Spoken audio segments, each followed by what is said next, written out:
काली अंधेरी रात, एक डरावना जंगल जहां सिर्फ सूखे पेड़ों की परछाइयां थीं। जानवरों के रोने की आवाजें दिल दहला रही थीं।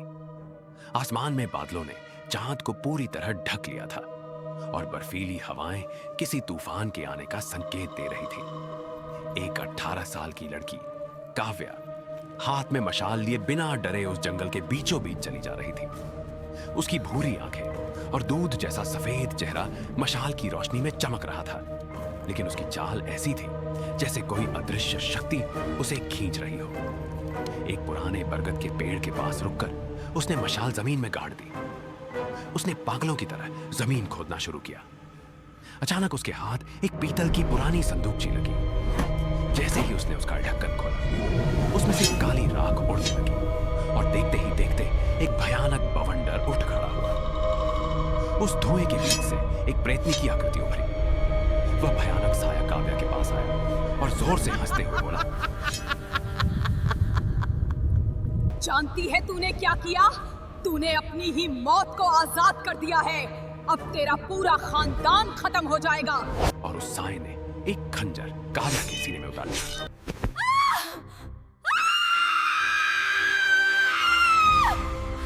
माया चीखते हुए बिस्तर से उठ बैठी। वह पसीने से तरबतर थी। क्या हुआ माया? फिर वही बुरा सपना? आर्यन, वो वापस आ गई है। जो सपना मैंने सालों पहले देखा था वो सच हो रहा है। हमारी बेटी काव्या ने उसे आजाद कर दिया है। शांत हो जाओ माया। काव्या अपने कमरे में सुरक्षित है। आज उसका और उसके जुड़वा भाई आर्यन 18वां जन्मदिन है। सब ठीक है। आज घर में दोहरी खुशी का माहौल था। माया की ननद मीरा भी बरसों बाद विदेश से अपनी बेटी समीरा के साथ लौट रही थी। घर फूलों और गुब्बारों से सजा था, लेकिन माया का दिल बैठा जा रहा था। सुबह जब माया और आर्यन काव्या को विश करने उसके कमरे में गए तो काव्या बहुत खुश दिखी। हैप्पी बर्थडे मेरी राजकुमारी।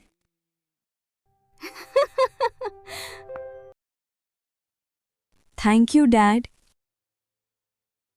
मम्मी, आप इतनी डरी हुई क्यों दिख रही हो? माया ने उसे गले लगा लिया, लेकिन उसकी नजर अचानक काव्या की कलाई पर पड़ी।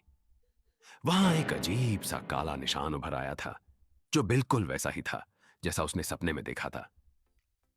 उधर आर्यन जूनियर के कमरे में भी उत्सव जैसा माहौल था। सब एक दूसरे को बधाइयां दे रहे थे। हंसी मजाक चल रहा था। शाम की बड़ी पार्टी की तैयारियां जोरों पर थीं। लेकिन जैसे ही माया रसोई की तरफ बढ़ी, उसने देखा कि कमरे के कोने में लगा आईना अपने आप चटक गया। माया ने घबराकर अपनी गर्दन पर हाथ फेरा, जहां एक पुराना घाव अचानक से चमकने लगा था। वह समझ गई थी कि आज की रात सिर्फ जन्मदिन की पार्टी नहीं, बल्कि किसी पुरानी रूह के इंतकाम की रात होने वाली है। शाम होते ही घर का माहौल बिल्कुल बदल गया। रंग बिरंगी लाइटें और तेज संगीत बज रहा था। मीरा अपनी बेटी समीरा के साथ घर पहुंच चुकी थी। समीरा, जो काव्या की हमउम्र थी, बहुत जल्द काव्या और आर्यन जूनियर के साथ घुल मिल गई। लेकिन माया की बेचैनी कम होने का नाम नहीं ले रही थी। अंधेरी महफिल पार्टी अपने शबाब पर थी। काव्या ने एक सफेद रंग की सुंदर फ्रॉक पहनी थी, जिसमें वह बिल्कुल किसी परी जैसी लग रही थी। लेकिन माया ने गौर किया कि काव्या की कलाई का वह काला निशान अब धीरे धीरे उसकी कोहनी तक फैल रहा था। माया, तुम अब भी उसी सपने के बारे में सोच रही हो? देखो, बच्चे कितने खुश हैं। आर्यन, मुझे कुछ ठीक नहीं लग रहा। मीरा के आने के बाद से घर का तापमान अचानक गिर क्यों गया है? और काव्या, वो वैसी नहीं लग रही जैसी वो सुबह थी। तभी अचानक पूरे घर की लाइट चली गई। संगीत बंद हो गया और सन्नाटा पसर गया। लगता है फ्यूज उड़ गया है। मैं अभी चेक करता हूं। उसी अंधेरे में एक ठंडी फुसफुसाहट गूंजी। हॉल के बीचों बीच काव्या खड़ी थी, लेकिन उसकी आंखें पूरी तरह काली हो चुकी थीं। वह एक अजीब सी भाषा में कुछ बुदबुदा रही थी। तभी अचानक घर का बड़ा झूमर तेजी से हिलने लगा। काव्या, ये क्या कर रही हो तुम? मीरा चिल्लाई और उसे पकड़ने के लिए आगे बढ़ी। लेकिन जैसे ही उसने काव्या को छुआ, मीरा को एक जोरदार झटका लगा और वह पीछे जा गिरी। माया की नजर अचानक समीरा पर पड़ी। समीरा एक कोने में खड़ी होकर रहस्यमयी तरीके से मुस्कुरा रही थी। उसने अपने बैग से वही पुरानी संदूकची निकाली जो माया ने सपने में देखी थी। मम्मी, डैड, भागो यहाँ से। काव्या ने धीरे से अपना हाथ उठाया और हवा में एक लकीर खींची। कमरे के बीचों बीच वही राख का बवंडर उठने लगा।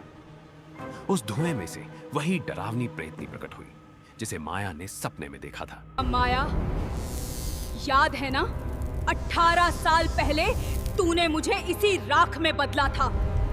आज तेरी ही बेटी की मदद से मैं फिर से जिंदा होऊंगी। उस प्रेतनी की आवाज दीवारों से टकरा रही थी। माया ने देखा कि काव्या का हाथ धीरे से मेज पर रखे केक काटने वाले चाकू की तरफ बढ़ रहा था, पर वह चाकू खुद की तरफ नहीं बल्कि अपने जुड़वा भाई आर्यन जूनियर की तरफ तान रही थी। नहीं काव्या, रुको। तभी माया की गर्दन वाला निशान तेज रोशनी से चमकने लगा। उसे समझ आ गया कि इस शैतानी ताकत को रोकने का मंत्र उसके खुद के खून में छिपा है। समीरा धीरे धीरे चलकर उस प्रेतनी के बगल में जाकर खड़ी हो गई। माया यह देखकर दंग रह गई कि समीरा के चेहरे पर डर का नामो निशान नहीं था। समीरा, तुम वहां क्या कर रही हो? अपनी बहन के पास से हटो। आर्यन चिल्लाया। समीरा ने एक ठंडी मुस्कान के साथ कहा, जिसे आप अपनी भांजी समझ रहे हैं, वो 10 साल पहले ही अमेरिका में हुई दुर्घटना में खत्म हो चुकी थी। माया को अब समझ आया कि मीरा बुआ इतनी शांत और गुमसुम क्यों थी। मीरा की आंखों में कोई चमक नहीं थी। वह तो बस एक कठपुतली की तरह वहां खड़ी थी। पिशाचिनी ने काव्या के शरीर को अपना घर बनाने के लिए चुना था और समीरा का इस्तेमाल उस संदूकची को घर तक पहुंचाने के लिए किया। काव्या, मेरी बच्ची, मुझे देखो। काव्या ने चाकू आर्यन जूनियर की गर्दन पर टिका दिया था। उसकी काली आंखों से आंसू टपक रहे थे, जिसका मतलब था कि काव्या अंदर कहीं न कहीं अभी भी लड़ रही थी। प्रेतनी की रूह काव्या के गले से बोली, बहुत देर हो चुकी है माया। जैसे ही काव्या का हाथ चाकू चलाने के लिए उठा, माया ने अपनी हथेली पर बने उस चमकते हुए निशान को जोर से दबाया। असहनीय दर्द हुआ, लेकिन उस निशान से एक सुनहरी रोशनी फूटने लगी। आर्यन, अपना हाथ मुझे दो। आर्यन जूनियर ने फुर्ती से अपनी मां का हाथ पकड़ा। जैसे ही मां बेटे का खून और वह रोशनी एक हुई, पूरे हॉल में एक धमाका हुआ। जुड़वा बच्चों और मां के बीच का जो प्राकृतिक बंधन था, उसने एक सुरक्षा कवच बना दिया। ये नहीं हो सकता, प्राचीन बंधन टूट चुका था। प्रेतनी चिल्लाई। माया ने महसूस किया कि उसकी रगों में एक पुरानी शक्ति जाग रही है। तुमने मेरी बेटी को छुआ, ये तुम्हारी सबसे बड़ी गलती थी। माया ने अपनी चमकती हथेली सीधे काव्या के माथे पर रख दी। काव्या के शरीर से धुआं निकलने लगा और वह जोर जोर से तड़पने लगी। समीरा, जो पिशाचिनी का मोहरा थे, का शरीर धीरे धीरे राख में बदलने लगा, क्योंकि उसकी शक्ति का स्रोत खत्म हो रहा था।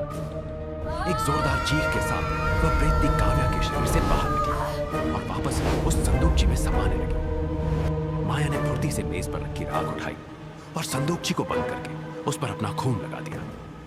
सब कुछ शांत हो गया। लाइटें जल उठी। काव्या बेहोश होकर गिर पड़ी। आर्यन और माया ने उसे तुरंत संभाला। मीरा बुआ भी जैसे किसी गहरी नींद से जागी हो, वह फर्श पर बैठकर रोने लगी। समीरा वहां नहीं थी, वहां सिर्फ राख का एक ढेर पड़ा था। उपसंहार अगली सुबह सूरज की पहली किरण के साथ घर में शांति थी। काव्या अब ठीक थी, लेकिन उसे कल रात का कुछ भी याद नहीं था। आर्यन जूनियर और काव्या का जन्मदिन बीत चुका था, पर यह परिवार अब पहले जैसा नहीं रहने वाला था। माया ने वह संदूकची एक लोहे की तिजोरी में बंद कर दी। उसने अपनी कलाई के निशान को देखा, जो अब धुंधला पड़ चुका था। वह जानती थी कि यह खतरा टल गया है, लेकिन पिशाचिनी ने जाते जाते एक बात काव्या के कान में फुसफुसाई थी, जो सिर्फ माया ने सुनी थी। मैं फिर आऊंगी जब चंद्रमा फिर से काला होगा।